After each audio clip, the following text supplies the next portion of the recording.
প্রিয় শিক্ষার্থী বন্ধুরা, আশা করি সবাই ভালো আছেন, সুস্থ আছেন, নিরাপদে আছেন। আজকে আমার নোটের যে 2 নম্বর আইন সেটা শুরু হবে। এটা সংক্ষেপে আমরা বার কাউন্সিল অর্ডার রুলস ক্যাননস বলি। এটার পুরো নাম হচ্ছে প্রফেশনাল ইথিক্স। অর্থাৎ যে 42টা ইথিক্স আছে, প্রফেশনাল মানে ক্যাননস যেগুলো, সেগুলোকে বলা হচ্ছে bar council order and rules, legal decisions and reports. এই হচ্ছে সাবজেক্টের নাম। এমসিকিউ এখান থেকে মাত্র 5টি প্রশ্ন আসে। এই 5টি প্রশ্নের জন্য আমরা কি কি পড়তে চলেছি। এটা আইন 2, বার কাউন্সিল অর্ডার রুলস ক্যাননস সংক্ষেপে আমি বলি। এখানে সিলেবাস দেওয়া আছে, এই সিলেবাস থেকে আপনারা দেখে বুঝতে পারবেন যে কোন কোন জায়গায় আমাদের ফোকাস করতে হবে। তবে legal decisions and law reports এখান থেকে এ যাবৎ পর্যন্ত বার কাউন্সিলে খুব একটা প্রশ্ন আসে না। এখান থেকে আসলেও এর আগে 23 সালে সাক্ষ্য আইনে লিগ্যাল ডিসিশনস থেকে 2টা প্রশ্ন এসেছিল। তো এই সাবজেক্ট থেকে খুব একটা আসেনি। এখানে সূচিপত্র দেওয়া আছে। 74 পৃষ্ঠা থেকে এই আইনটি শুরু হচ্ছে। আমরা 75 পৃষ্ঠায় আছি এই মুহূর্তে, কিন্তু মূল আইনটা শুরু হচ্ছে 76 পৃষ্ঠা থেকে। পার্ট 1 76 পৃষ্ঠায় আছে। একটু আগে আমরা সূচিপত্রে দেখলাম। তো বিগত বার কাউন্সিল পরীক্ষার এমসিকিউ প্রশ্ন বিশ্লেষণ যদি আমরা করি, মোট 8টি, মানে সর্বশেষ 25 সালের যদি প্রশ্ন চিন্তা করি আমরা, 8টি প্রশ্ন আমরা বিশ্লেষণ করেছি। এখানে দিয়ে দেওয়া আছে যে আহ, কোন অনুচ্ছেদ বা কোন বিধি থেকে প্রশ্ন এসেছে, বা ক্যাননসের কোন অধ্যায়ের কোন বিধি থেকে প্রশ্ন এসেছে। তো লাস্ট প্রশ্নগুলো যদি আমরা দেখি, তাহলে 2020, 22, 23 এবং 25, এই সর্বশেষ 4টি প্রশ্ন যদি আমরা দেখি, কারণ এই সর্বশেষ 4টি প্রশ্নের আলোকেই কিন্তু আমাদের প্রস্তুতি নিতে হবে। কারণ বার কাউন্সিল আগে প্রশ্ন তৈরি করতো, 2020 সাল থেকে বার কাউন্সিল আর নিজে প্রশ্ন তৈরি করে না। জুডিশিয়ারি অর্থাৎ সহকারী জজ পরীক্ষার বা জুডিশিয়ারির যে পরীক্ষা আছে, সেই কর্তৃপক্ষই কিন্তু বার কাউন্সিলের প্রশ্ন, এমসিকিউ, রিটেন তৈরি করেন এবং পরীক্ষার আয়োজনও তারাই করেন। তো এখানে 20 সালে দেখেন 5টি প্রশ্ন এসেছে। দেখেন 5টি প্রশ্ন এসেছে। 22 সালে 5টি, 23 সালে 5টি, 25 সালে 5টি। তাহলে এটা থেকে আমরা ধরে নিতে পারি যে আপনাদের নেক্সট যে পরীক্ষা হবে 25 সালের শেষের দিকে, এই পরীক্ষাতেও হয়তোবা 5টি প্রশ্নে আসতে পারে।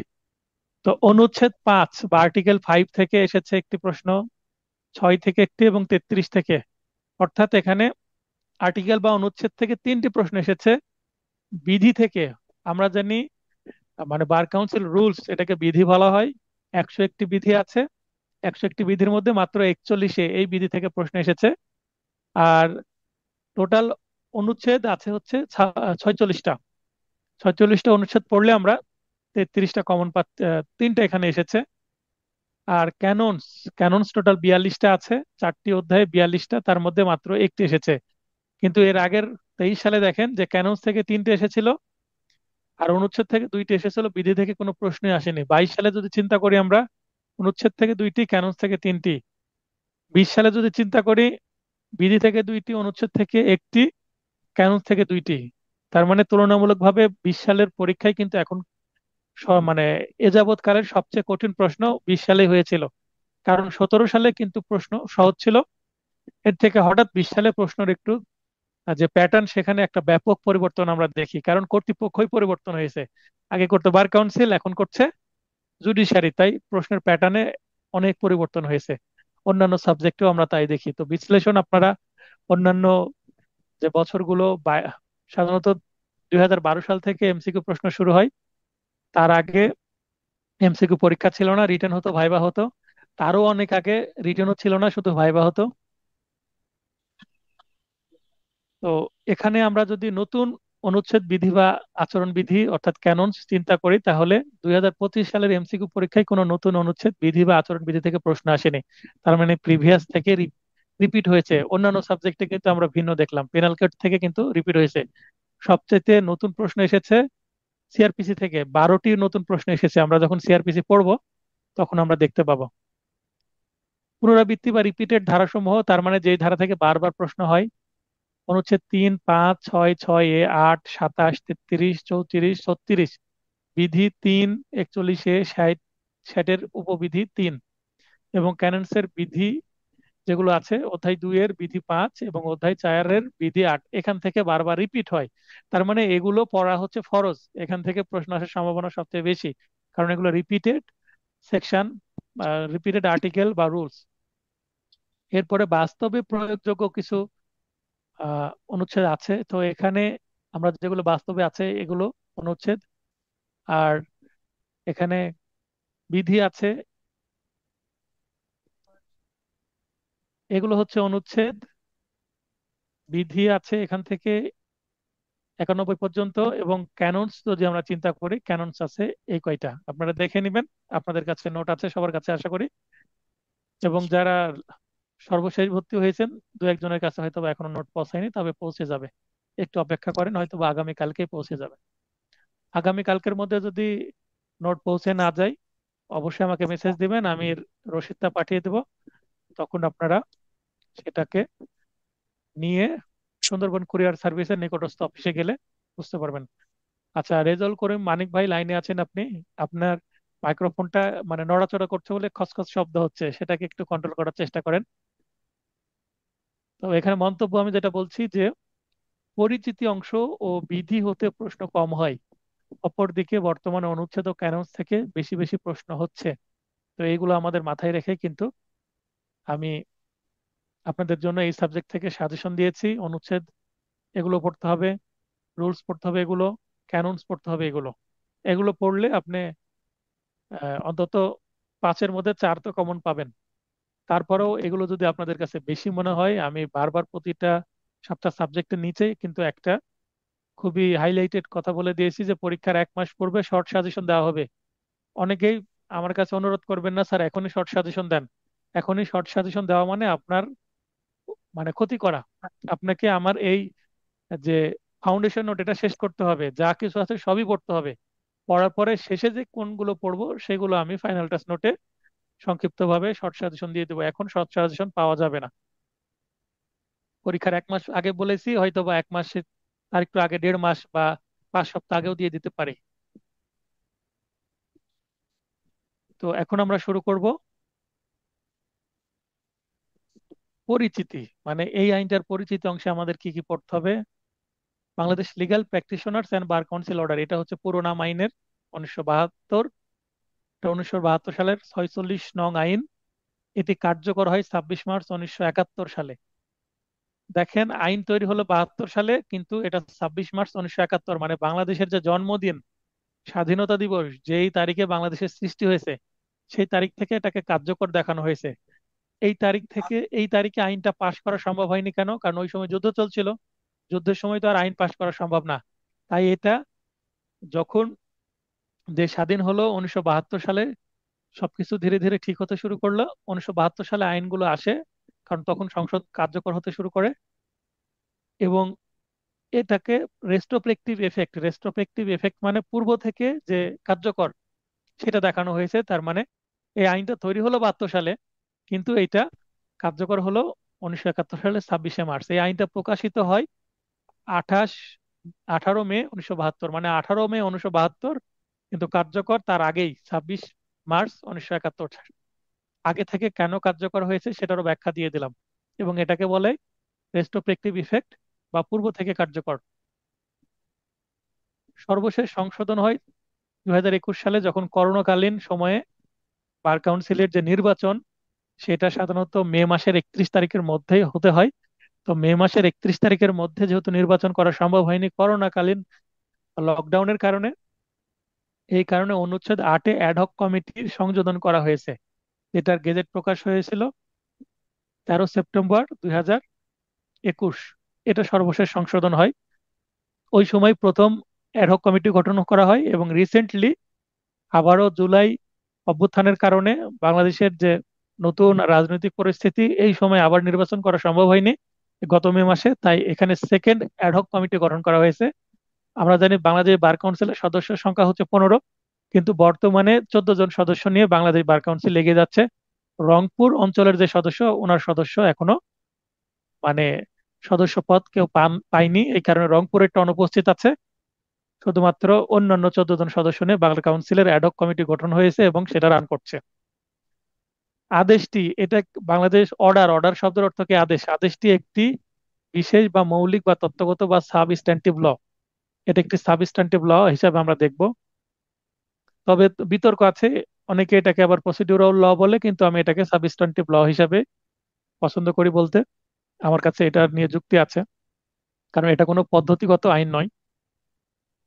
বাংলাদেশের স্বাধীনতার ঘোষণাপত্র অনুযায়ী বাংলাদেশ সাময়িক সংবিধান আদেশ 1972 দ্বারা রাষ্ট্রপতির উপর ন্যস্ত ক্ষমতা বলে প্রদত্ত হয়েছে হচ্ছে এই আইনটি। এই আইনটি আসলে একটি অধ্যাদেশ বা প্রেসিডেন্টস অর্ডার। প্রেসিডেন্টস অর্ডার কত নম্বর অর্ডার? এটা 46 নম্বর অর্ডার, মনে রাখবেন। এই আইনের মধ্যে 46টা আর্টিকেল আছে এবং এই অর্ডার নম্বরে হচ্ছে 46, খুব সুন্দর একটা মিল আছে।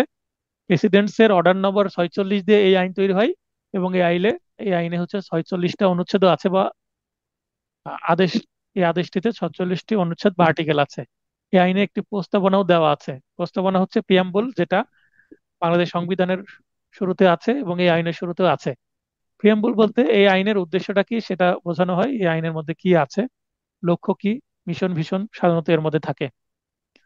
অনুচ্ছেদগুলো সংশোধন কে করতে পারে? এই যে 46টা অনুচ্ছেদ, এগুলো তো সংশোধন করার প্রয়োজন হতে পারে সময়ের প্রেক্ষিতে। যেমন অনুচ্ছেদ 8 সংশোধন করে অ্যাডহক কমিটি গঠনের বিষয়টা নিয়ে আসা হয়েছে 2021 সালে। তো এটা করতে পারে জাতীয় সংসদ বা আইনসভা বা পার্লামেন্ট বা সরকার। তাহলে সরকার কর্তৃক বা যেটাই জাতীয় সংসদ সেটাই আসলে সরকার। সরকার বলতে আমি একটু আগেই যেটা আপনাদের বলছিলাম, ক্লাস টেস্ট 1-এর যে সলিউশন, সেখানে আমি বলেছি যে সরকার বলতে ক্যাবিনেটকে বোঝায় বা মন্ত্রিসভাকে বোঝায়। মন্ত্রিসভার প্রধান হচ্ছে প্রধানমন্ত্রী বা প্রাইম মিনিস্টার, আর অন্যান্যরা হচ্ছে মিনিস্টার। মিনিস্টার এবং প্রাইম মিনিস্টার মিলেই হচ্ছে ক্যাবিনেট। ক্যাবিনেট মানে সরকার, এবং সেটাই হচ্ছে জাতীয় সংসদ। এমপিদের হচ্ছে বেসরকারি সদস্য বলা হয়, আর মন্ত্রীদের হচ্ছে সরকারি সদস্য বলা হয় পার্লামেন্টের। আদেশটিতে 3টি প্রতিষ্ঠান আছে বা 3টি সংগঠনের কথা উল্লেখ আছে, যেটাকে স্ট্যান্ডিং কমিটি বলা হয়। মূলত 3টি স্ট্যান্ডিং কমিটি বা সবসময় যেগুলো থাকবে, তার মধ্যে 1 নম্বর হচ্ছে বাংলাদেশ বার কাউন্সিল, এটি একটি প্রতিষ্ঠান। এবং বাংলাদেশ বার কাউন্সিল অ্যাসোসিয়েশন, যেটা 81টি আছে। এবং বার কাউন্সিল ট্রাইব্যুনাল, এক বা একাধিক। পূর্বে সর্বোচ্চ 3টির কথা বলা হতো, কিন্তু এখন অনেকগুলো করা যায়। তার মানে এখানে 3টি প্রতিষ্ঠানের কথা আমরা দেখতে পাই: Bangladesh bar council, bar association. Bar association প্রতিটা জেলাতে এবং উপজেলাতে আছে। আমরা জানি বাংলাদেশের 64টা জেলা, কিন্তু বার অ্যাসোসিয়েশন, যেমন বার অ্যাসোসিয়েশন বা বার সমিতি কিন্তু আছে 81টা। তার মধ্যে সুপ্রিম কোর্ট বার অ্যাসোসিয়েশন একটা আছে, এবং জেলা পর্যায়ে এবং উপজেলা পর্যায়ে বার অ্যাসোসিয়েশন বা বার সমিতি বা অ্যাডভোকেটস বার অ্যাসোসিয়েশন, যেটাই বলি না কেন, মোট 80টা আছে। 80টা এবং সুপ্রিম কোর্টের মিলে টোটাল 81টা আছে। চৌকি চৌকি বার অ্যাসোসিয়েশন, চৌকি বার অ্যাসোসিয়েশন বলে কিছু অ্যাসোসিয়েশন আছে, সেটাকে আবার উপজেলা পর্যায়ে যেগুলো আছে সেগুলোকে মানে সংক্ষিপ্ত বা ছোট্ট, তাই এটাকে চৌকি বার অ্যাসোসিয়েশনও বলা হয়। বাংলাদেশ বার কাউন্সিল এটি একটি সংবিধিবদ্ধ বা বিধিবদ্ধ সংস্থা, কারণ এটি রাষ্ট্রপতির আদেশ দ্বারা গঠিত, তাই এটি বিধিবদ্ধ বা সংবিধিবদ্ধ সংস্থা। বাংলাদেশ বার কাউন্সিল একটি স্বায়ত্তশাসিত সংস্থা, মানে অটোনোমাস বডি। যেমন যে ইউনিভার্সিটি গুলো আছে বাংলাদেশে, বিশেষ করে public university, Rajshahi university, Dhaka university, Chittagong university, তো সবগুলোই কি স্বায়ত্তশাসিত প্রতিষ্ঠান। মানে সরকার প্রণোদনা দেয় এবং নিয়ন্ত্রণ করে, কিন্তু নিজেরাই পরিচালিত করে নিজেদেরকে, সরকার দ্বারা নিয়ন্ত্রিত। সরকার এখানে যে ইউনিভার্সিটি গ্র্যান্ট কমিশন আছে, সেখানে বাজেট দেওয়া হয়, এবং বাজেট অনুসারে সরকারের টাকাতেই কিন্তু ইউনিভার্সিটি গুলো চলে, কিন্তু এগুলোকে মূলত সরকারি আমরা বলে থাকি, কিন্তু মূলত এগুলো সরকারি প্রতিষ্ঠান না, এগুলো স্বায়ত্তশাসিত প্রতিষ্ঠান। কারণ এরা নিজেদেরকেই কি করে, পরিচালিত করে। কোনো ইউনিভার্সিটির স্টুডেন্টকে কিন্তু সরকারি কর্মকর্তা বা কর্মচারী বলা হবে না। ইউনিভার্সিটির স্টুডেন্ট বলতে স্বায়ত্তশাসিত বা অটোনোমাস প্রতিষ্ঠানের তিনি শিক্ষক। বাংলাদেশ বার কাউন্সিল, এটাকে কর্পোরেট বডি বডি বলা হয়, যার চিরস্থায়ী উত্তরাধিকার আছে, মানে সাকসেশন আছে, ইনহেরেন্স পাওয়ার আছে, সাধারণ সিলমোহর আছে। ওই যে আপনাদের যখন নোটিশ হয় তখন গোল একটা সিলমোহর ব্যবহার করা হয়। সিল বলতে আমরা অ্যাডভোকেটরাও সিল ব্যবহার করি, সেগুলো কিন্তু মানে চারকোনা সিল ব্যবহার করি, যেটা লাইন গুলো সোজা থাকে। কিন্তু সিল মোহর যেগুলো বলা হয়, মোহর আসলে গোলাকার, যেগুলো গোলাকার সিল সেগুলোকে মোহর বলা হয়। তো বার কাউন্সিলের একটা গোলাকার সিল মোহর আছে, বাংলাদেশ বার কাউন্সিল লেখা আছে সেগুলো। তো বাংলাদেশ বার কাউন্সিল এটার স্থাবর ও অস্থাবর সম্পত্তি অর্জন করতে পারবে, নিজ নামে চুক্তি করতে পারবে মানে কন্ট্রাক্ট করার ক্ষমতা আছে। বাংলাদেশ বার কাউন্সিল কারো বিরুদ্ধে মামলা করতে পারবে এবং কেউ বাংলাদেশ বার কাউন্সিলের বিরুদ্ধেও মামলা করতে পারবে যদি কোনো সমস্যা শুরু হয়, কোনো সম্পত্তি বা অন্য কোনো বিষয় হোক। বাংলাদেশ বার কাউন্সিল সরকারের পূর্ব অনুমতি নিয়ে যে বিধিগুলো আছে, বিধি আছে হচ্ছে যেটা বাংলাদেশ লিগ্যাল প্র্যাকটিশনার্স আর বার কাউন্সিল রুলস, এর আগে ছিল অর্ডার, এবার হচ্ছে রুলস। এটাও 72 সালে তৈরি করা হয়। অর্ডারে ছিল 46টি অনুচ্ছেদ এবং রুলসে আছে 101টি বিধি বা রুলস। তাহলে এই যে রুলস গুলো, এই 101টি যে বিধি বা রুলস আছে, এগুলো যদি আরো নতুন করে করা হয় বা কোনো পরিবর্তন দরকার হয় বা সংশোধন করার দরকার হয়, সেটা কিন্তু বাংলাদেশ বার কাউন্সিল সরকারের পূর্বের অনুমতি নিয়ে করতে পারবে। তার মানে বাংলাদেশ বার কাউন্সিলই করতে পারে রুলস পরিবর্তন, এখানে পার্লামেন্টে করার দরকার হয় না, কিন্তু সরকারের আবার অনুমতি লাগবে। বাংলাদেশ বার কাউন্সিল নির্বাচন হয় 3 বছর পর পর, আমাদের জাতীয় নির্বাচন হয় হচ্ছে 5 বছর পর পর, আমেরিকার জাতীয় নির্বাচন হয় 4 বছর পর পর, আর বাংলাদেশ বার কাউন্সিলের নির্বাচন হয় 3 বছর পর পর। তো 2022 সালে সর্বশেষ নির্বাচন হয়েছিল, 2025 সালে হওয়ার কথা ছিল।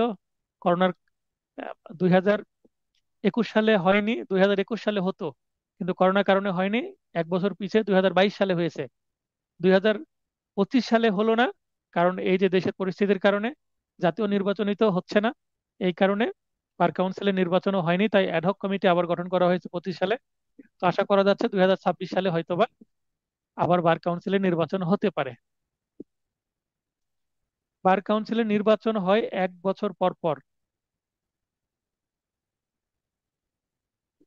সরি, বার অ্যাসোসিয়েশনের নির্বাচন হয় 1 বছর পর পর বা প্রতি বছর। বার কাউন্সিল বলতে ঢাকায় যেটা বার কাউন্সিল আছে, যারা আপনাদের পরীক্ষা নাই, এবং বার অ্যাসোসিয়েশন বলতে রাজশাহীতে বার অ্যাসোসিয়েশন আছে, নাটোরে আছে, চট্টগ্রামে আছে, ঢাকায় আছে, মানে প্রতিটা আলাদা আলাদা বার অ্যাসোসিয়েশন মানে বার সমিতি, যেখানে আমাদের অ্যাডভোকেট হিসেবে আমরা প্র্যাকটিস করি।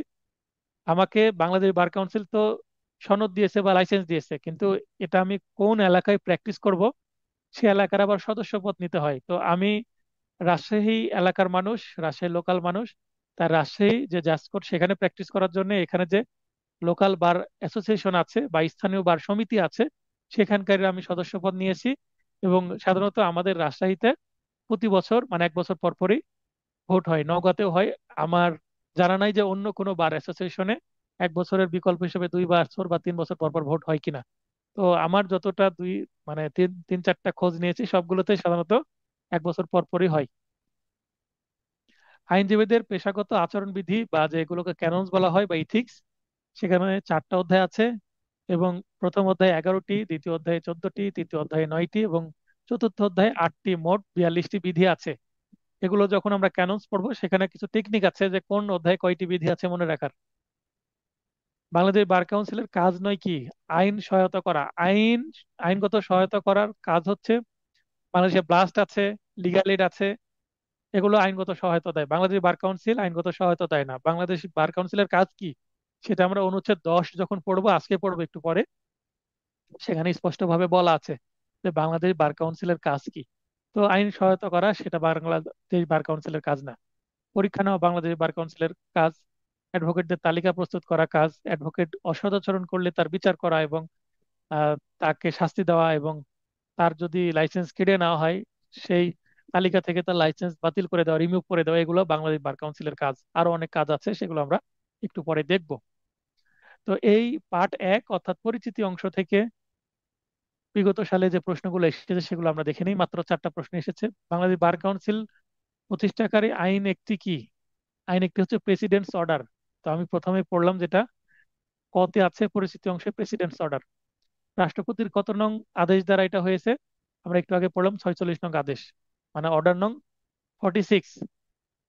বাংলাদেশ বার কাউন্সিল একটি কি? বাংলাদেশ বার কাউন্সিল একটি সংবিধিবদ্ধ সংস্থা, আমরা একটু আগে দেখলাম। এটাকে অনেকে সাংবিধানিক সংস্থা মনে করতে পারেন, এটা কোনো সাংবিধানিক সংস্থা নয়, এটা সংবিধিবদ্ধ সংস্থা। একটু আগে আমরা পরিচিত অংশ দেখেছি, এবং এগুলো আমরা 3 অনুচ্ছেদের মধ্যেও পাবো। বাংলাদেশ বার কাউন্সিল একটি, আরো একটি প্রশ্ন আছে, এটা স্বায়ত্তশাসিত সংস্থা মানে অটোনোমাস প্রতিষ্ঠান। এগুলো আমরা একটু আগেই পরিচিত অংশে দেখলাম। এরপর আমরা পার্ট 2 অনুচ্ছেদ 1 থেকে 26 এই পর্যন্ত পড়লে আমাদের আজকের ক্লাস শেষ হবে। আজকের ক্লাসের ভিডিও আশা করি পাবেন 2 দিন পরে। পেনাল কোডের যে একটা পেন্ডিং ভিডিও আছে পার্ট 13, সেটা আশা করি কালকে পাবেন। এবং কালকে আপনাদের ক্লাস টেস্ট 2 আছে, সেটার জন্য আপনাদের পড়তে হবে, রুটিনে দেওয়া আছে। The Bangladesh legal practitioners and bar council order 1972, এটাই হচ্ছে আইনের প্রকৃত নাম ইংরেজিতে। আমরা পড়বো আর্টিকেল 1 থেকে 26। আর্টিকেলের বাংলা হচ্ছে অনুচ্ছেদ, আর ধারার ইংরেজি হচ্ছে সেকশন। সেকশনের বাংলা ধারা, আর আর্টিকেলের বাংলা হচ্ছে অনুচ্ছেদ। তাহলে এর আগে আমরা পেনাল কোডে দেখলাম ধারা 1, ধারা 2, এখানে আমরা পড়বো অনুচ্ছেদ 1, মানে এগুলো আর্টিকেল। তাই বাংলাদেশ যে সংবিধান আছে, সংবিধানেরও কিন্তু আর্টিকেল আছে, তার মানে সেখানে অনুচ্ছেদ 1, অনুচ্ছেদ 2, সেখানে ধারা নাই। আইনটি Bangladesh legal practitioners and bar council order 1972 নামে পরিচিত হবে। এর পরিধি সমগ্র বাংলাদেশ ব্যাপী হবে, মানে বাংলাদেশের সবার জন্য এটা প্রযোজ্য হবে। এবং এটা অবিলম্বে কার্যকর হবে, তার মানে এটা তৈরি করার পর অবিলম্বে কার্যকর হবে। এবং এটা তো রেস্ট্রোস্পেক্টিভ ইফেক্ট আছে, আমি বলে দিলাম।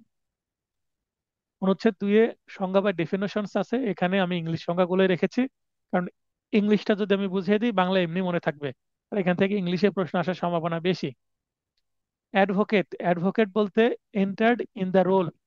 এই যে আমাদের যে পরীক্ষা, এই পরীক্ষাকে কি বলা হয়, পরীক্ষার নামটা কি?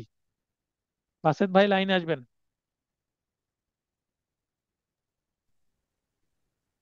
স্যার আসসালামু আলাইকুম। ওয়ালাইকুম আসসালাম। আমরা যে প্রস্তুতি নিচ্ছি, কি পরীক্ষার জন্য প্রস্তুতি নিচ্ছি, পরীক্ষার নামটা কি বলেন তো? পরীক্ষার এটা হচ্ছে প্রশ্নপত্রে। Enrolment examination, enrolment. হ্যাঁ, তো অ্যাডভোকেট এনরোলমেন্ট, তার হ্যাঁ, মানে অ্যাডভোকেট এনরোলমেন্টের বাংলা এনরোলমেন্ট। হচ্ছে অ্যাডভোকেট তালিকাভুক্তি। তার মানে আপনাদের পরীক্ষা হচ্ছে, আপনারা পরিশ্রম করছেন, কোচিং করছেন হচ্ছে এমসিকিউ পরীক্ষা পাশ করবেন, রিটেন পাশ করবেন, ভাইভা পাশ করবেন, তাহলে আপনারা অ্যাডভোকেট হিসেবে তালিকাভুক্ত হবেন। সেটাকেই বলা হচ্ছে লাইসেন্স। লাইসেন্স শব্দটা কোথাও কিন্তু ব্যবহার করা হয়নি। অনেকেই অ্যাডভোকেটশিপ শব্দটা ব্যবহার করেন, অ্যাডভোকেটশিপ বলে কোনো শব্দ নাই আইনের মধ্যে, বা বার কাউন্সিল অ্যাডভোকেটশিপ এক্সাম বলে কোনো এক্সাম ব্যবহার করা হয় না। কিন্তু মানে অ্যাডভোকেট এনরোলমেন্ট এক্সামিনেশন শুনতে অনেক বড় শোনায়, অনেকে সংক্ষিপ্ত ভাবে এটাকে অ্যাডভোকেটশিপ শব্দটা ব্যবহার করা হয়, কিন্তু অ্যাডভোকেটশিপ বলে কোনো শব্দ নাই। ক্লিয়ার? তো সুন্দরভাবে জি ভাই স্যার। বলতে পেরেছেন। এটা হচ্ছে এনরোলমেন্ট এক্সামিনেশন। তাই আপনি যখন এনরোল ইন দা রোল, মানে এন্টার্ড ইন দা রোল, মানে ওই যে এনরোলমেন্ট, এই যে এনরোলমেন্ট, এই যে রোল মানে তালিকাভুক্ত হওয়া, তাহলে আপনি যখন তালিকাভুক্ত হবেন তখনই আপনি অ্যাডভোকেট হবেন। তার মানে তালিকাভুক্ত আইনজীবীদেরকেই অ্যাডভোকেট বলা হবে। বার কাউন্সিল কাকে বলা হবে? বার কাউন্সিল বলতে বাংলাদেশ বার কাউন্সিলকে বোঝাবে। আগে পাকিস্তান বার কাউন্সিলকে বোঝাতো, এখন বাংলাদেশ। বার অ্যাসোসিয়েশন বলতে কি বোঝানো হবে? বার অ্যাসোসিয়েশন বাংলাদেশে 2 প্রকার আছে। কি কি? সুপ্রিম কোর্ট বার অ্যাসোসিয়েশন অথবা লোকাল বার অ্যাসোসিয়েশন। তো সুপ্রিম কোর্ট বার অ্যাসোসিয়েশন আছে সুপ্রিম কোর্টের জন্য, হাইকোর্ট এবং অ্যাপিলেট ডিভিশনের জন্য। এবং লোকাল বার অ্যাসোসিয়েশন অর্থাৎ প্রতিটা জেলায় জেলায় যেগুলো আছে এবং উপজেলা পর্যায়ে যেগুলো আছে, স্থানীয় বার সমিতি বা association. East Pakistan bar council বলতে bar council which before the 26th day of March, মানে 26শে মার্চ 1971-এর আগে যে বার কাউন্সিল ছিল সেটাকে ইস্ট পাকিস্তান বার কাউন্সিল ছিল। তার মানে পূর্ব পাকিস্তান বার কাউন্সিল নামে পরিচিত ছিল স্বাধীনতার আগ পর্যন্ত। যেহেতু এই আইনটা 26 মার্চ 1971 সালে কার্যকর হয়েছে, তার মানে আইনটা হওয়ার সঙ্গে সঙ্গেই ধরে নিতে হবে 26 মার্চ 1971 সাল থেকে এটাকে, এই বার কাউন্সিলের নাম পরিবর্তন হয়ে বাংলাদেশ বার কাউন্সিল হয়ে গেছে। আগে সাইনবোর্ডের নিশ্চয় কি ছিল? ইস্ট পাকিস্তান বার কাউন্সিল নাম ছিল, এবং কাগজ কলমে তাই ছিল। স্বাধীনতার পরে এটা হয়ে গেছে বাংলাদেশ বার কাউন্সিল। গভর্নমেন্ট বলতে কি বোঝানো হবে? Government of the people's republic of Bangladesh, মানে বাংলাদেশের সরকার। আগে কিন্তু পাকিস্তান সরকারকে বোঝানো হতো। হাইকোর্ট বলতে কি বোঝানো হবে? High court division of supreme court.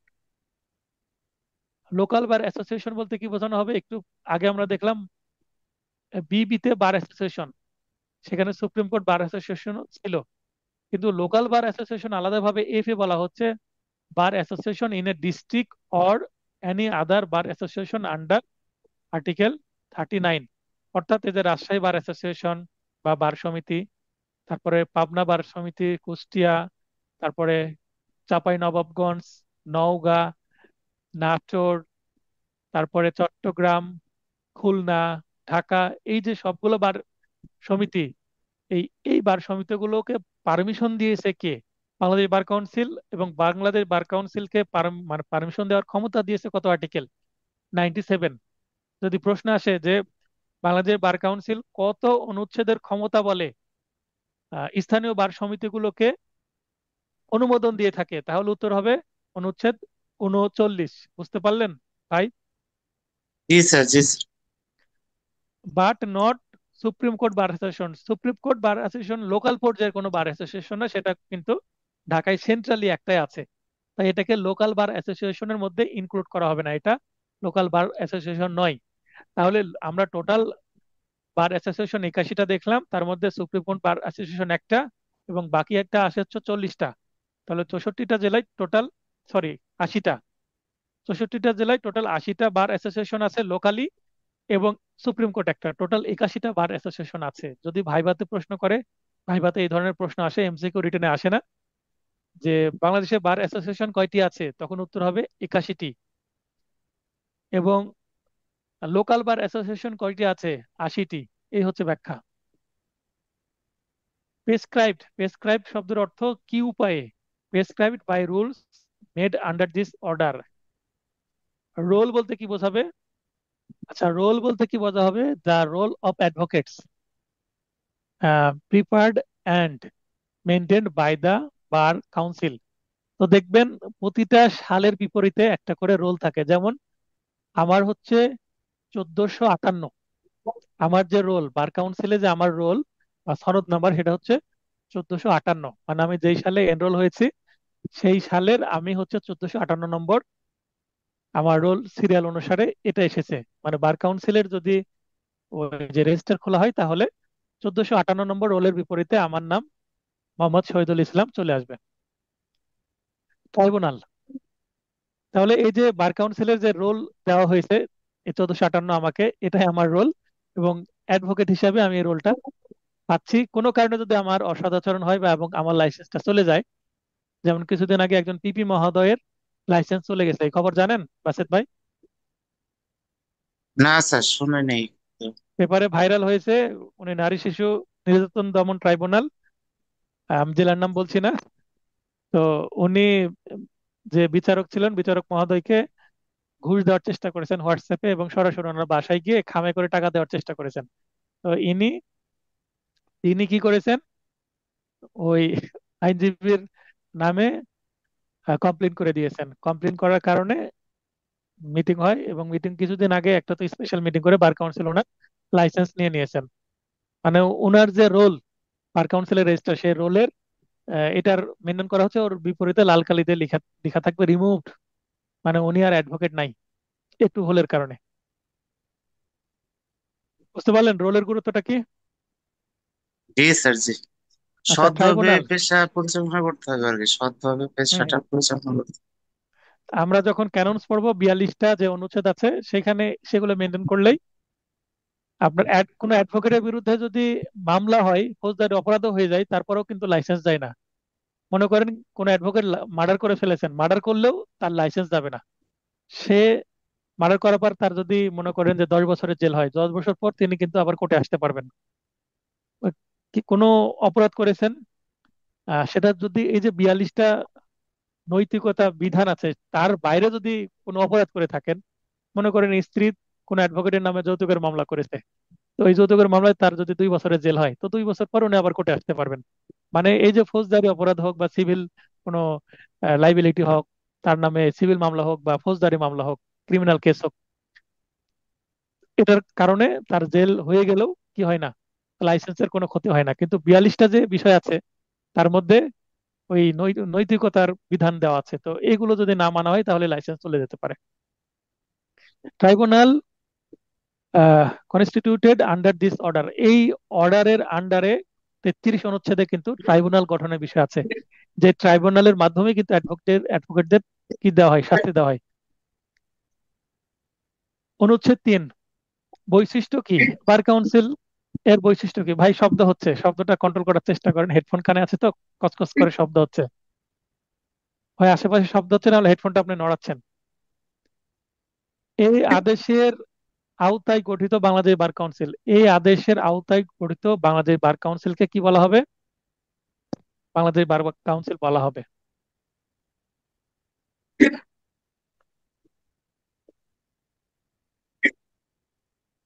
আচ্ছা ভাই, আপনাকে আমি অফ করে দিলাম, কসকস শব্দের কারণে ভিডিওটা খারাপ হয়ে যাবে। আচ্ছা, মনোযোগ সহকারে সবাই শোনেন, ক্লাস শেষে কথা বলার সুযোগ দিব। আরেকটা বৈশিষ্ট্য হচ্ছে, একটি বিধিবদ্ধ প্রতিষ্ঠান হচ্ছে বাংলাদেশ বার কাউন্সিল, এবং যার চিরস্থায়ী উত্তরাধিকার ও একটি সাধারণ সিলমোহর থাকবে। অলরেডি আমি বলে দিয়েছি। পরিচিতি অংশে কিন্তু বৈশিষ্ট্যগুলো আমি তুলে দিয়েছি।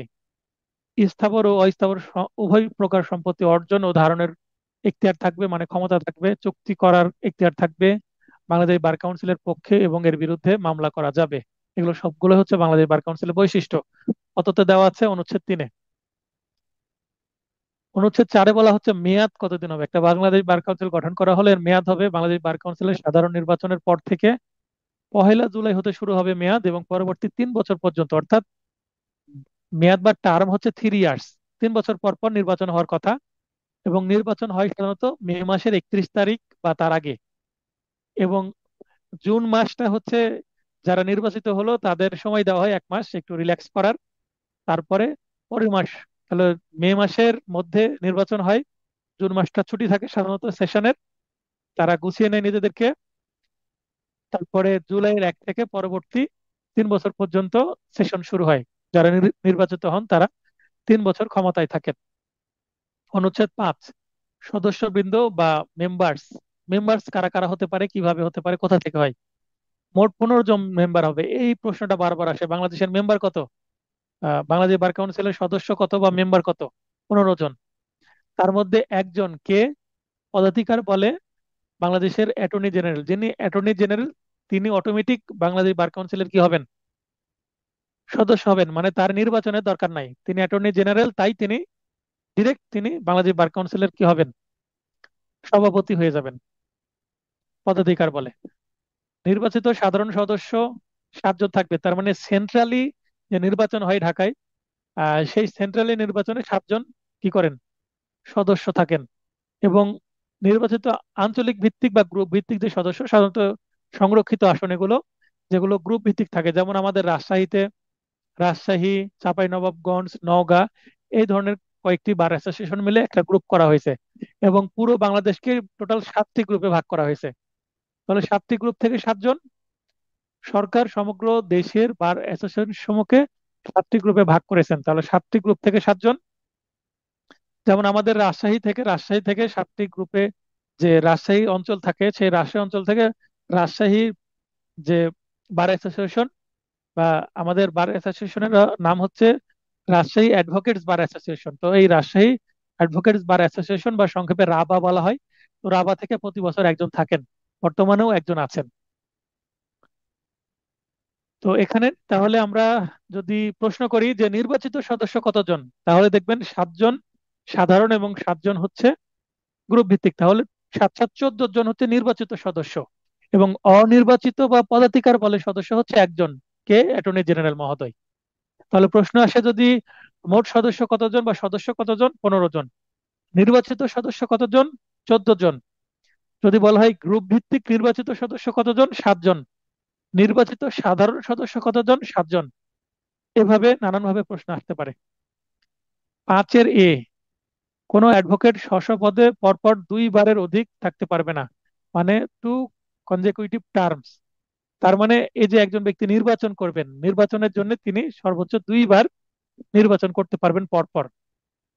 তারপরে উনি যদি নির্বাচন করতে চায় একবার গ্যাপ দিতে হবে, দিয়ে আবার নির্বাচন করতে পারবেন। অনুচ্ছেদ 6, সভাপতি কি হবেন? পদাধিকার বলে বাংলাদেশের অ্যাটর্নি জেনারেল। তিনি অ্যাটর্নি জেনারেল বলে বাংলাদেশের সদস্য, প্লাস তিনি চেয়ারম্যানও বটে, মানে সভাপতি বটে। তার নির্বাচনও করা লাগে না, অটোমেটিক তিনি চেয়ারম্যান প্লাস সদস্য। সভাপতি হচ্ছে, এর ইংরেজি হচ্ছে ভাইস চেয়ারম্যান। সদস্যদের মধ্য থেকে নির্বাচিত একজন। এই যে বাকি যে 14 জন থাকলো, এই 14 জন থেকে একজনকে সহ সভাপতি বা ভাইস চেয়ারম্যান নির্বাচিত করা হয়। অনুচ্ছেদ 6-এ, সচিব বা সেক্রেটারি সরকার কর্তৃক নিয়োগকৃত জেলা জজ বা অতিরিক্ত জেলা জজ এর মধ্য থেকে একজন সচিব হবেন। বর্তমানে যিনি সচিব আছেন তিনিও কিন্তু কোনো না কোনো জেলার জেলা জজ ছিলেন, এবং জেলা জজ থেকে তাকে প্রমোশন দিয়ে বাংলাদেশ বার কাউন্সিলের সচিব তৈরি করা হয়েছে, এবং সেটা কে করেছে? সরকার, গভর্নমেন্ট করেছে। তার মানে সচিবকে নিয়োগ দেয় হচ্ছে গভর্নমেন্ট। অনুচ্ছেদ 8, নির্বাচন বা ইলেকশন সম্পর্কে বলা হয়েছে ইলেকশন হতে হবে 31শে মে অথবা এর পূর্বেই, অর্থাৎ মে মাসের আগেই। এপ্রিলেও হতে পারে, সাধারণত এপ্রিলে করে না, মে মাসের মাঝামাঝি করে ফেলে বা মে মাসের শেষ সপ্তাহে করে ফেলে। অ্যাডহক কমিটি, অ্যাডহক কমিটি 21 সালের আগে ছিল না। অ্যাডহক কমিটির সদস্য হবে 15 জন, মানে যারা এক্সিস্টিং কমিটিতে থাকেন তাদের যেহেতু 3 বছর পর ক্ষমতা শেষ হয়ে যায়, তাই তাদের যে জেনারেল কমিটি, সেই বা স্ট্যান্ডিং কমিটি, সেই কমিটিকে ভেঙে অ্যাডহক কমিটি ঘোষণা করে দেওয়া হয়। মানুষগুলো তারাই থাকেন সাধারণত, শুধু কমিটির নাম চেঞ্জ হয়ে অ্যাডহক হয়ে যায়, কারণ নির্বাচিত সদস্যরা বা মূল সদস্যরাই অ্যাডহক কমিটির সদস্য হয়ে যায়। তো অ্যাডহক কমিটি বলতে কি বা কেন হয়েছে? মহামারী বা প্রাকৃতিক বিপর্যয় সহ যে কোনো অনিবার্য পরিস্থিতির কারণে যত সময়ে বার কাউন্সিলের নির্বাচন অনুষ্ঠিত না হলে চলমান সদস্যদের নিয়ে একটি অ্যাডহক কমিটি গঠন করা হবে, মানে যারা সদস্য আছেন তারাই সদস্য থাকবেন অ্যাডহকের। এটাই নিয়ম, যা সরকার অফিসিয়াল গেজেটের মাধ্যমে প্রকাশ করবে। কেন গেজেট লাগবে? কারণ 3 বছর পরে তাদের ক্ষমতা থাকে না, তাদের দায়িত্বও থাকে না। এখন 3 বছর পর যদি কোনো কিছু করা হয় তাহলে সেটা তো অবৈধ হয়ে যাবে। তাই সরকার তাদেরকে কি করে? অ্যাডহক কমিটির সদস্য করে এবং তাদেরকে ক্ষমতা ফিরিয়ে দেওয়া হয়, তারা কন্টিনিউ করতে পারবেন। উক্ত কমিটির সভাপতি হবেন পদাধিকার বলে বাংলাদেশ অ্যাটর্নি। হ্যাঁ, আমরা আলোচনা করছিলাম অ্যাডহক কমিটি, অনুচ্ছেদ 8-এ। তো বলা হচ্ছে যে যে অ্যাডহক কমিটি গঠন করা হবে, তার যে সভাপতি তিনি অ্যাটর্নি জেনারেল স্যারই হবেন, এবং অ্যাডহক কমিটির যে ক্ষমতা ও কার্যাবলী সেটা বার কাউন্সিলের যে মূল কমিটি সেটারই অনুরূপ হবে। Bangladesh legal practitioners and bar council amendment act, amendment act 2021, এই যে 21 সালে যেটা হয়, যেটা আমরা বলেছি সর্বশেষ সংশোধন, এর 3 নং ধারা দ্বারা করোনা বা কোভিড-19 পরিস্থিতির সময় যথাসময়ে বার কাউন্সিলের নির্বাচন অনুষ্ঠিত না হওয়ায় অ্যাডহক কমিটির বিধানটি সংযোজন করা হয়। তার মানে অ্যাডহক কমিটি কেন গঠন করা হয়? যদি রিটেন প্রশ্ন আসে বা ভাই ভাই প্রশ্ন আসে, এভাবে উত্তর দিতে হবে। অনুচ্ছেদ 9, নির্বাচনের যে তারিখ সেটা কমপক্ষে 30 দিন পূর্বে অফিসিয়াল গেজেটের মাধ্যমে নির্বাচনের তারিখ প্রকাশ করতে হবে। নির্বাচনের তারিখ প্রকাশ করতে হবে হচ্ছে অনুচ্ছেদ 9 অনুসারে 30 দিনের মধ্যে। আর নির্বাচনের যে তফসিল সেইটা 45 দিন আগে প্রকাশ করতে হয়। তো তফসিল 45 দিন আগে এবং তারিখটা 30 দিন আগে। এটা তফসিল আমরা দেখব বিধি 3-এর মধ্যে, তখন আমরা তফসিল সম্পর্কে জানতে পারবো। এটা আজকে না, নেক্সট ক্লাসে জানতে পারবো আমরা। মানে তারিখ হচ্ছে 30 দিন পূর্বে সরকার গেজেটের মাধ্যমে করবে, এবং তফসিল 45 দিন পূর্বে, সেইটা আমরা দেখব পরবর্তী ক্লাসে। অনুচ্ছেদ 10, আমি তখনই বলছিলাম যে বাংলাদেশ বার কাউন্সিলের যে কাজ বা ফাংশন, কার্যাবলী, সেটা আইনগত সহায়তা প্রদান করা নয়। অ্যাডভোকেটদের তালিকাভুক্তির জন্য পরীক্ষা গ্রহণ, যেমন আপনাদের পরীক্ষা নিবে, যে পরীক্ষার জন্য আপনারা আমার কাছে অনলাইন যে কোচিং সেটা গ্রহণ করছেন প্রস্তুতির জন্য, এবং উক্ত তালিকা হতে অ্যাডভোকেটদের অপসারণ। কিছুদিন আগে একজন পিপি মহোদয়কে অপসারণ করে দিয়েছেন অ্যাডভোকেট থেকে। তো এই কাজগুলো বার কাউন্সিল করে, বা এগুলো খুবই বেসিক কাজ বার কাউন্সিলের। অ্যাডভোকেটদের তালিকা প্রস্তুত ও সংরক্ষণ করা, যেমন আমি যখন অ্যাডভোকেট হলাম তখন আমার একটা তালিকা তৈরি করলো, আমার নাম থাকলো, আমার রোল থাকলো, আমার ডিটেলস থাকলো বার কাউন্সিলে, এবং সেটা সংরক্ষণও করে রাখছে। কেউ যদি যাচাই করতে চায় যে আমি অ্যাডভোকেট কিনা, তাহলে সে সংশ্লিষ্ট বার কাউন্সিলে গেলেই সেই সংরক্ষিত যে রেজিস্টার সেখানে আমার নাম পাবে।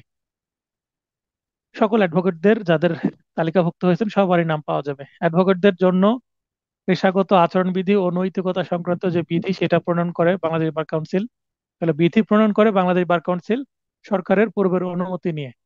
কিন্তু অনুচ্ছেদগুলো সরকার করতে পারে, বা যে পার্লামেন্ট সেটা করে। অ্যাডভোকেটদের অসদাচরণের জন্য শাস্তি প্রদান কিন্তু বার কাউন্সিল করে। যেমন কিছুদিন আগে অসদাচরণ করেছিলেন পিপি মহোদয়, তাকে শাস্তি দিল, মানে তার লাইসেন্স নিয়ে নেওয়া হলো। তালিকাভুক্ত অ্যাডভোকেটদের অধিকার, সুযোগ সুবিধা ও স্বার্থ রক্ষা করা। বার কাউন্সিলের তহবিলের ব্যবস্থাপনা ও বিনিয়োগ, স্বপ্না খাতুন লাইনে আসতে চাচ্ছেন বলেন।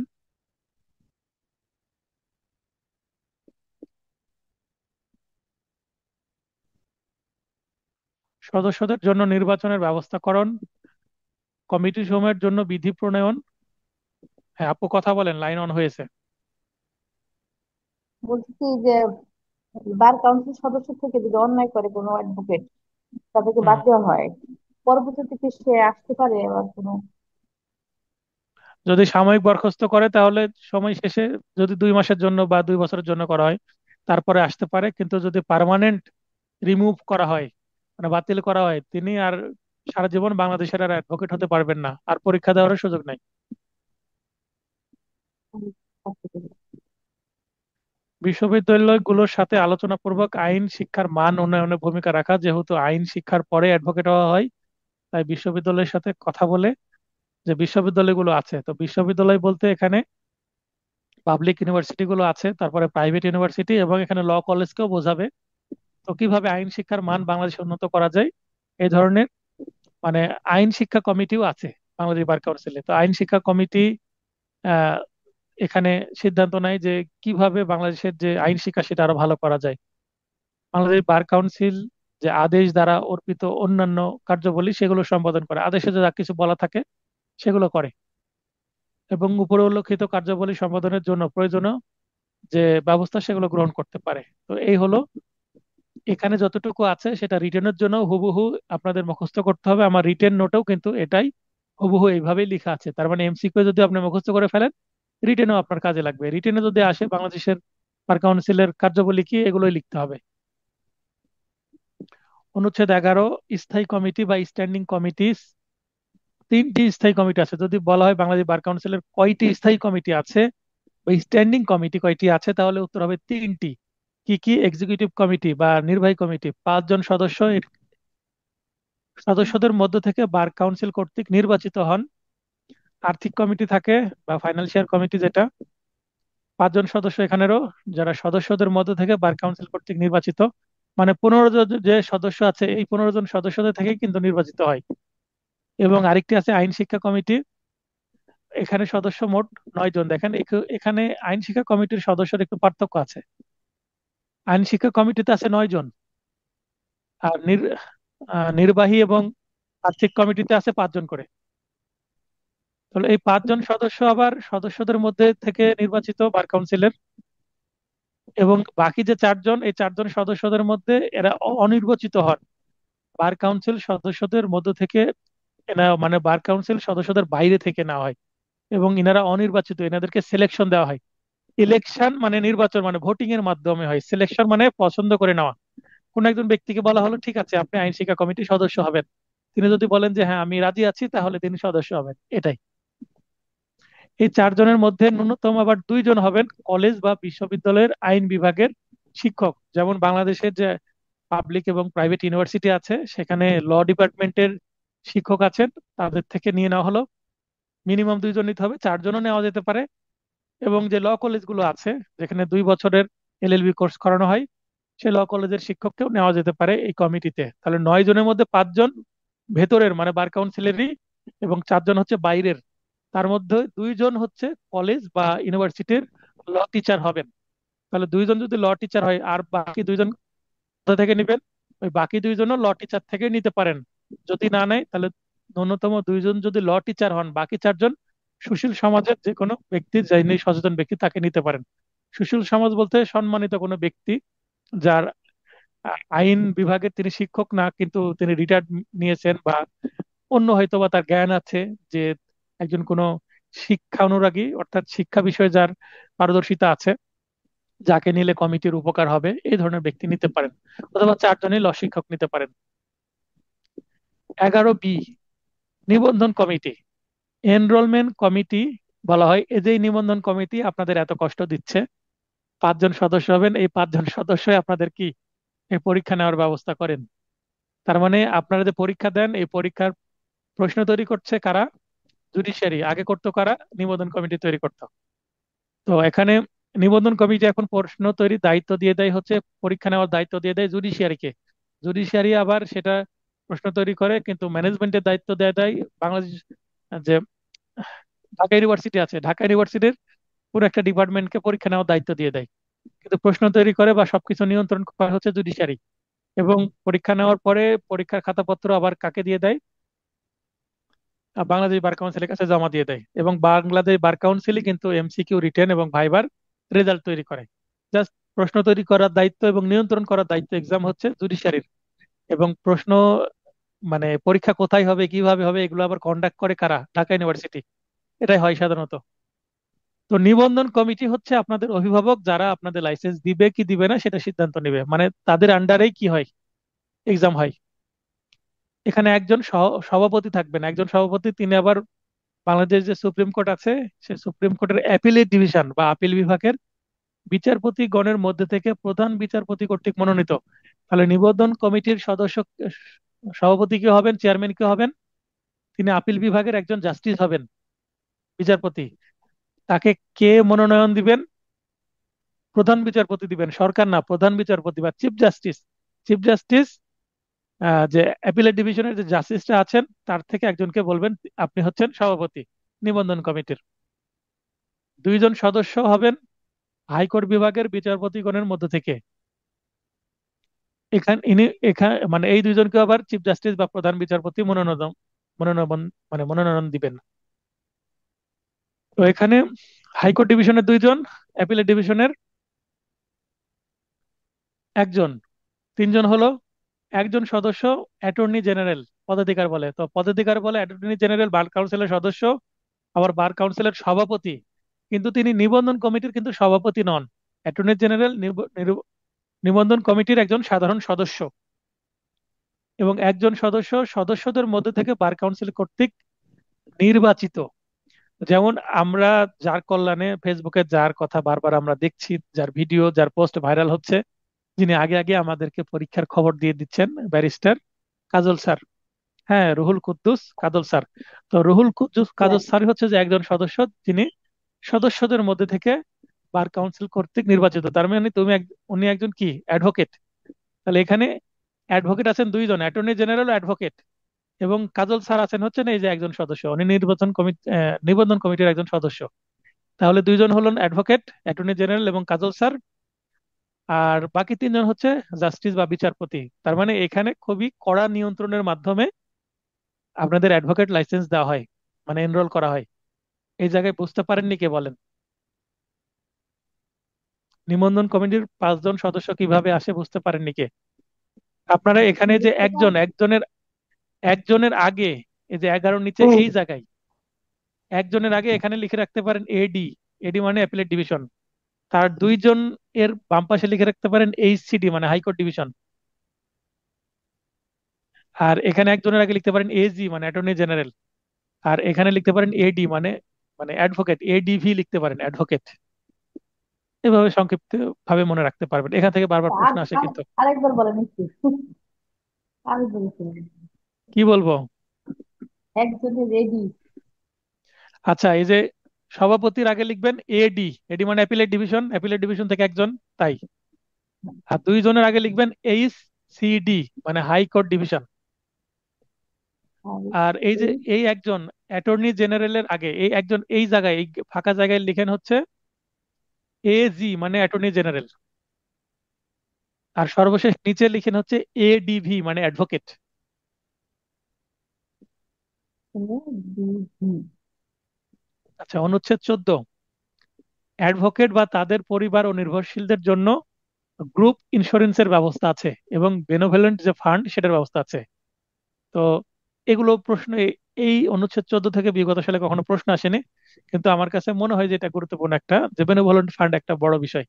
কোন অ্যাডভোকেট যখন মারা যায়, তার পরিবার একটা বড় অঙ্কের অর্থ সুবিধা পান। এবং গ্রুপ ইন্স্যুরেন্স এর থাকে জন্য কি কোনো অ্যাডভোকেটদের বয়স পরিবারে। সীমা আছে?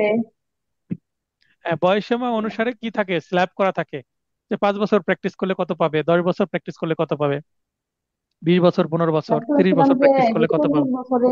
40 বছরের পর অ্যাডভোকেট অ্যাডভোকেট নিলে আর কি তার কাউন্সিলের সদস্য হলে মানে পাবে না টাকা, এরকম সেটা ভিন্ন শুনছিলাম। জিনিস, সেটা লোকাল বার অ্যাসোসিয়েশন সিদ্ধান্ত নেয়। না, এখানে যে বেনোভোলেন্ট ফান্ড যেটা বার কাউন্সিলের, সেটা সবাই পাবে। কিন্তু 40 বছর যদি পার হয়ে যায় কারো, 40 বছর পর যদি কোনো বারে, যেমন আমাদের রাজশাহী বারের 40 বছর, আমি 40 বছর আগে প্রবেশ করেছি বার কাউন্সিল, মানে লাইসেন্স হয়েছে আমার, এবং আমার বেশ 40 বছরের আগে আমি প্রবেশ করার কারণে আমি রাজশাহী যে বার অ্যাসোসিয়েশন সেটার ফুল একজন সদস্য। এবং যারা 40 বছর হয়ে যাওয়ার পরে প্রবেশ করেন তারা ফুল সদস্য না। ফুল সদস্য কি এবং হাফ সদস্য কি বা অ্যাসোসিয়েট সদস্য কি, 40 বছর পর অ্যাসোসিয়েট সদস্য হয়। অ্যাসোসিয়েট সদস্য হলে অনেক সুযোগ সুবিধা বঞ্চিত হয়, যেমন ভোট দিতে, তিনি ভোট দিতে পারবেন কিন্তু ভোটে দাঁড়াতে পারবেন না। হ্যাঁ। তারপরে এই যে লোকাল অ্যাসোসিয়েশন থেকে যে ফান্ড আছে, সেই ফান্ডে টাকা পাবেন না, কারণ বয়স বেশি হয়ে গেছে, তিনি হয়তো আর বেশি দিন বাঁচবেন না, এটা ধরে নেওয়া হয়, বা তার কন্ট্রিবিউশন কম হবে। তাই এই ধরনের নিয়ম করা হয়েছে। এটা বার কাউন্সিলের নিয়ম না, এটা লোকাল বার অ্যাসোসিয়েশনের যে সংবিধান সেটার নিয়ম, সেটা ভিন্ন জিনিস। তো গ্রুপ ইন্স্যুরেন্স এবং বেনোভেলেন্ট ফান্ড সেটা বার কাউন্সিল দেয়, এটা অ্যাডভোকেট এবং তার পরিবারকে, এটা সবার জন্য প্রযোজ্য, 40 হোক আর 40 না হোক। অনুচ্ছেদ 15। এটা প্রকাশ করা অসু উচিত ছিল আর কি। আচ্ছা, কারণ অসুস্থ, 40 বৃদ্ধ বছর তো প্রায় বা বয়স। প্রাকৃতিক দুর্যোগ বা ইত্যাদিতে ক্ষতিগ্রস্ত অ্যাডভোকেট বা তাদের পরিবার বা নির্ভরশীলদের জন্য একটি relief fund. Relief fund, relief শব্দের সাথে আপনারা পরিচিত হয়েছেন হাই স্কুল লাইফে, যে অনেকের কি বেতন বেতন দিতে পারছে না, তারপরে বইপত্র কিনতে পারছে না, পোশাক কিনতে পারছে না, গরিব ব্যক্তি। তো এরকম আমাদের কি লিখতে আসতো, দরখাস্ত লিখতে আসতো যে স্কুলের যে রিলিফ ফান্ড সেখান থেকে কি সাহায্যের আবেদন। এই ধরনের অ্যাপ্লিকেশন ইংলিশে এবং বাংলায় আমরা পড়েছি। তো হচ্ছে রিলিফ ফান্ড। রিলিফ হচ্ছে অল্প কিছু টাকা কি দেওয়া হয়, অনুদান দেওয়া হয়। সেটা 15তে বলা আছে। 17তে, এখন মনে করেন যে কোনো নতুন অ্যাডভোকেট বা একজন অ্যাডভোকেট তিনি ক্ষতিগ্রস্ত হয়েছেন কোনো অসুখে, চিকিৎসা করতে করতে নিষ্ঠ হয়ে গেছেন, চিকিৎসা করার জন্য তার আর কাছে টাকা নেই, তিনি যদি আবেদন করেন তাকে হয়তোবা কয়েক লক্ষ টাকা কি করতে পারেন, অনুদান দিতে পারেন রিলিফ ফান্ড থেকে। বার কাউন্সিল বা ভালো। ট্রাইব্যুনাল বা কমিটির কোনো কাজকে প্রশ্নবিদ্ধ করা যাবে না। বার কাউন্সিল যদি কোনো কাজ করে, বা ট্রাইব্যুনালে যদি কোনো কাজ করে, বা কমিটি কোনো যদি কাজ করে, সেটা প্রশ্নবিদ্ধ করা যাবে না। ইংলিশটাও আপনারা জেনে রাখেন, no act done by the bar council or any tribunal or committee thereof shall be called in question.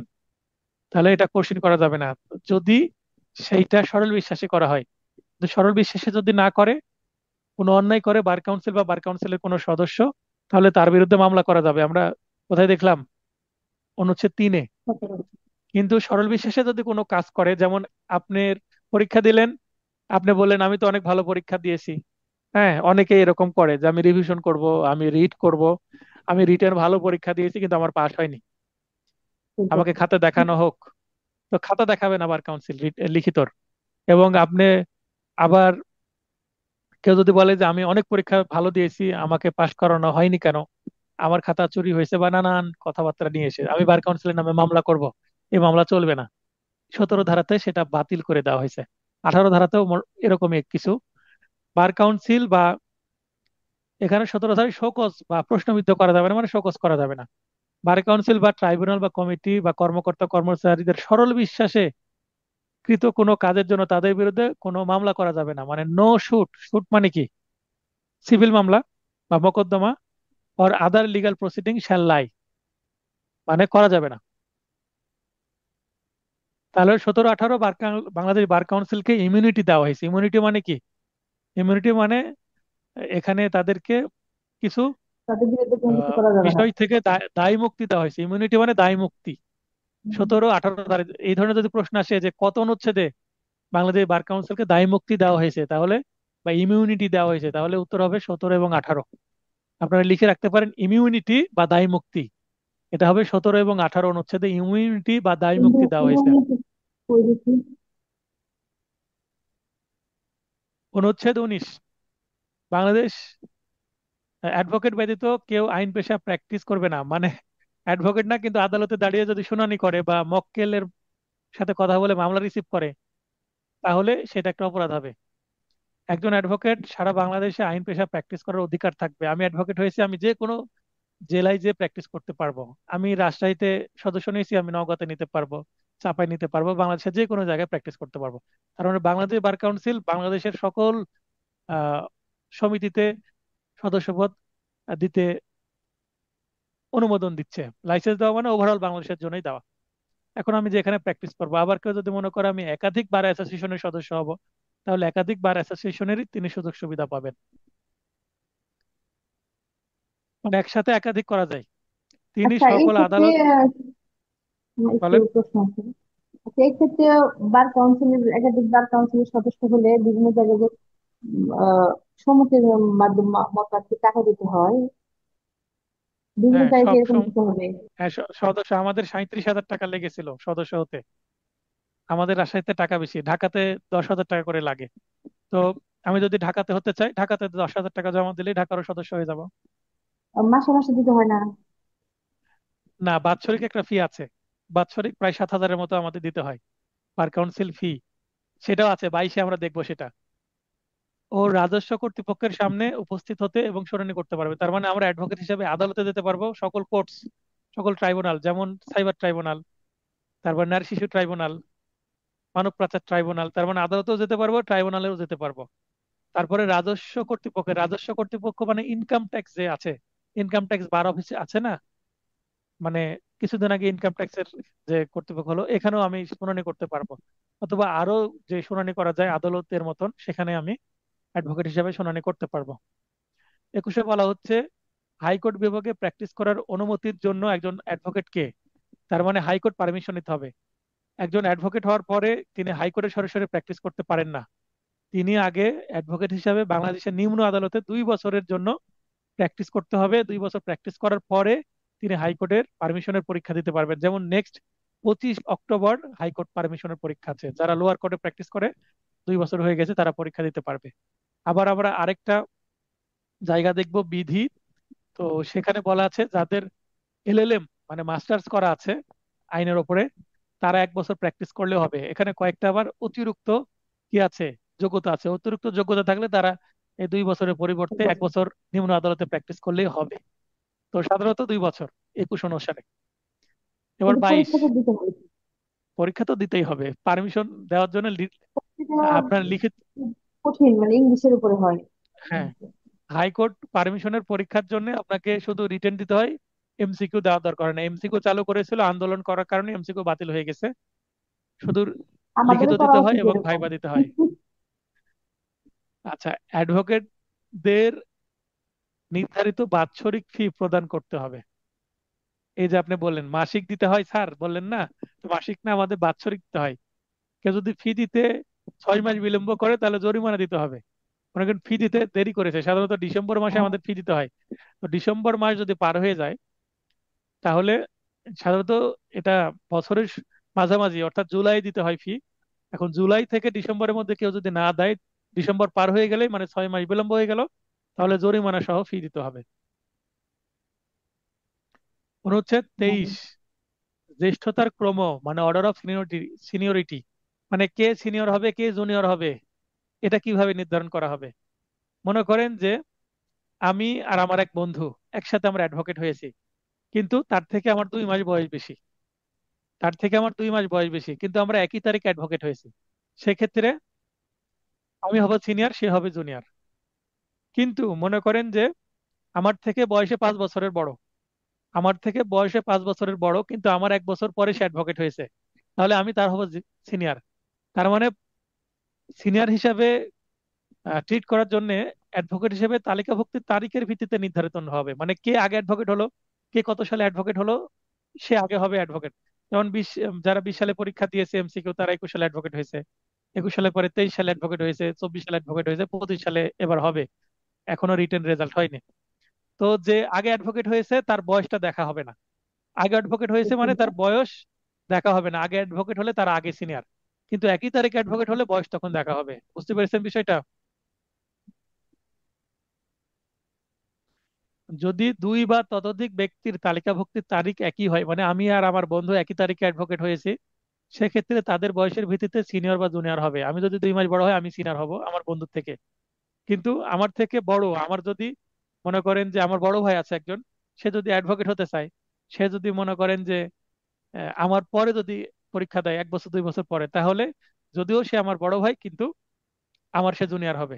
মনে করেন আমার কোনো আঙ্কেল যদি পরীক্ষা দিতে চায়, তো মনে করেন আমার থেকে 10 বছর পরে সে পরীক্ষা দিচ্ছে, তা আমার আঙ্কেল আমার 10 বছর পরে পরীক্ষা দিচ্ছে, সেক্ষেত্রে আমি যদি আগে অ্যাডভোকেট হয়ে যাই, আমার বয়স যদিও কম, আমি সিনিয়র হব আমার আঙ্কেলের থেকে। তার মানে আগে হুম। কত তারিখে অ্যাডভোকেট হয়েছে সেটা দেখতে হবে, পরে দেখতে হবে বয়স।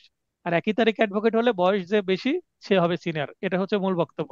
তার মানে অ্যাডভোকেট সিনিয়রিটি নির্ধারণ করার জন্য দুইটা হচ্ছে প্যারামিটার, এক হচ্ছে তাহলে এনরোলমেন্ট ডেট এবং এজ।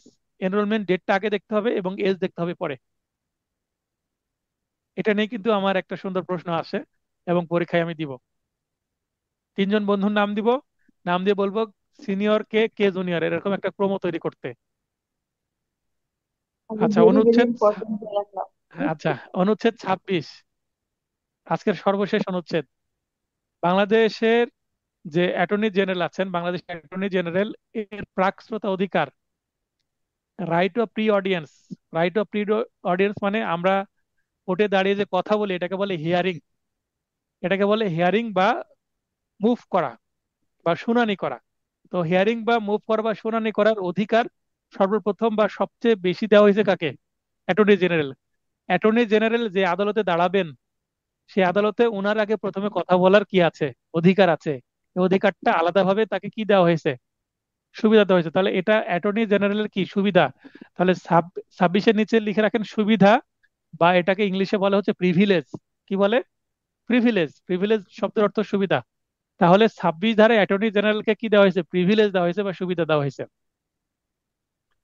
সকল অ্যাডভোকেট গণের ওপর প্রাকশ্রত অধিকার থাকবে, মানে অ্যাটর্নি জেনারেল বাংলাদেশের যে আদালতে দাঁড়ান না কেন, তিনি আগে কথা বলবেন, সেটাই তার কি সম্মান, এটা তার সুবিধা।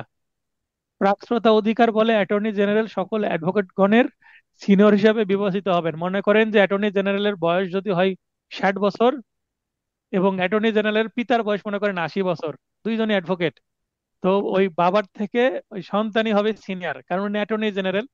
অ্যাটর্নি জেনারেল হচ্ছে বাংলাদেশের যতগুলো অ্যাডভোকেট আছে সবার তিনি কি মাথা বা সিনিয়র। এবং যদি বলা হয় বাংলাদেশের সর্বোচ্চ আইন কর্মকর্তাকে, আইন কর্মকর্তা বলতে সরকারি অ্যাডভোকেট, তো সরকারি অ্যাডভোকেট বলতে পিপি, জিপি, ভিপি ইনাদেরকে বোঝানো হয়, বা এপিপি, এজিপি, এভিপি এরকম। এটাই তো বলতে পিপি, চাচ্ছিলাম যে কি কি কে। হ্যাঁ পিপি হচ্ছে পাবলিক প্রসিকিউটর, এটা জেলা পর্যায়ে থাকে। এপিপি হচ্ছে পাবলিক প্রসিকিউটর। আর অ্যাটর্নি জেনারেল, অ্যাটর্নি জেনারেল আছে, তারপরে ডেপুটি অ্যাটর্নি জেনারেল আছে, তারপরে অ্যাসিস্ট্যান্ট অ্যাটর্নি জেনারেল আছে। হ্যাঁ, তো এই ধরনের যে অ্যাটর্নি জেনারেল বিভিন্ন পদ আছে, 4 ধরনের অ্যাটর্নি জেনারেল হয়। তো ইনারা হচ্ছে কোন পর্যায়ে থাকবেন? ওই হাইকোর্ট এবং সুপ্রিম কোর্ট পর্যায়ে থাকবেন। এবং জেলা পর্যায়ে থাকেন পাবলিক প্রসিকিউটর, ক্রিমিনাল মামলার জন্য পাবলিক প্রসিকিউটর। আর সিভিল মামলার জন্য হচ্ছে গভর্নমেন্ট প্লিডার, জিপি। আর যারা একটু ছোট পর্যায়ের মানে তাদের আন্ডারে থাকেন তাহলে এপিপি, এজিপি। আর যারা ভেস্টেড প্রপার্টি, ভেস্টেড প্রপার্টি মানে হচ্ছে সরকারি সম্পত্তি যেগুলো খাস সম্পত্তি, তো ভেস্টেড প্রপার্টি সংক্রান্ত যে সেকশন আছে সেখানে যদি সরকারি উকিল থাকে, তিনি প্রথমে জিপি, কিন্তু তার আবার বিশেষ নাম আছে, সেটা হচ্ছে ভিপি। তো কারো জি যদি স্যার, আর মেসেজ প্রশ্ন না দিয়ে থাকে দিন। ক্লাসটি শেষ করে দেব। ঠিক আছে স্যার, ধন্যবাদ স্যার। জি তো ঠিক আছে, জি, সালাম সবার আলাইকুম। সুস্বাস্থ্য কামনা করে ক্লাসটি শেষ করছি। শুভরাত্রি। ওয়ালাইকুম আসসালাম ভাই।